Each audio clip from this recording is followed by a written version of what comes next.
देश में कोरोना की नई लहर 3 गुनी रफ्तार से बढ़ रही है। दूसरी लहर में एक दिन में केस 20,000 से 80,000 पहुंचने में महज 20 दिन लगे। पिछले साल पहली लहर के दौरान इसमें 64 दिन लगे थे। देश में पिछले साल 16 सितंबर की बात करें तो सबसे ज्यादा 97,860 मरीज मिले। इसके बाद आंकड़ा कम होना शुरू हुआ और इस साल 11 फरवरी को 10,988 केस तक गिरा।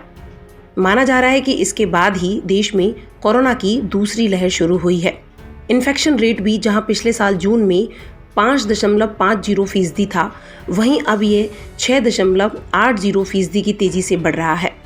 कोरोना वायरस की दूसरी लहर हर दिन नया रिकॉर्ड बना रही है।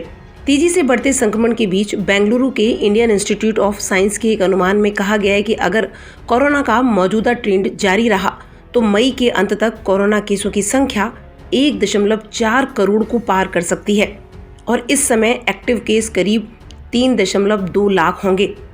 एक रिसर्च के मुताबिक अप्रैल के मध्य का वक्त संक्रमण का पीक हो सकता है, जबकि एक्टिव केस 7.3 लाख तक जा सकते हैं। वहीं बदतर हालात में मई के अंत तक एक्टिव केस की संख्या एक बार फिर 20 लाख तक पहुंच सकती है। रोजाना कोरोना केसों के मामलों में भारत दुनिया में पहले नंबर पर पहुंच गया है। वैज्ञानिकों का कहना है कि मार्च में कोरोना की रफ्तार एक झलक मात्र थी। अनुमान लगाया जा रहा है कि अप्रैल में कोरोना अपने पीक पर होगा और पूरे देश में कोहराम मचाएगा। वैज्ञानिकों के मुताबिक अप्रैल के बाद एक बार फिर कोरोना के मामले धीरे धीरे कम होंगे।